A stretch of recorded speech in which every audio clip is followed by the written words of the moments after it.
नमस्कार. श्री स्वामी समर्थ. 6 फेब्रुवारीच्या त्या रात्री एक अद्भुत चमत्कार घडला.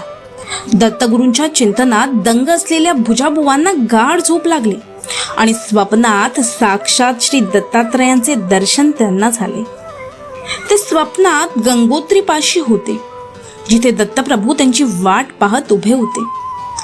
आनंदाश्रूंनी न्हावून निघालेल्या भुजाबुवांनी जेव्हा दत्तगुरूंना डोळे भरून पाहण्यासाठी डोळे उघडले, तेव्हा स्वप्नातली मूर्ती अदृश्य झाली होती आणि समोर साक्षात तेजस्वी श्री स्वामी समर्थ उभे होते. भुजाबुवांना खात्री पटली की स्वामी हेच श्री दत्तावतारी आहे. भर मध्यरात्री स्वच्छ पौर्णिमेच्या प्रकाशात भुजाबुवांची अनेक वर्षांची इच्छा पूर्ण झाली. स्वामी सांगतात की प्रत्येकाच्या मनात देवाचे एक निश्चित रूप असते आणि परमेश्वर त्याच रूपात दर्शन देतो. भुजाबुवांना दत्तात्रयांनी स्वप्नात दृष्टांत दिला की मी आता स्वामी समर्थांच्या रूपात सर्वत्र संचार करत आहे. जर मला अनुभवायचे असेल तर स्वामींना शरण जा. तुमच्या मनातही जर देवाच्या भेटीची तीव्र तहान असेल तर अखंड नामस्मरणात दंग राहा.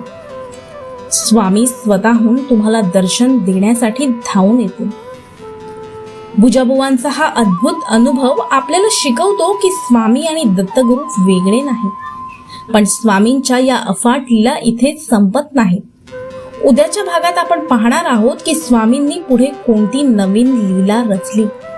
जर तुम्हाला हे स्वामींचा अनुभव आला असेल तर कमेंटमध्ये श्री स्वामी समर्थ नक्की लिहा.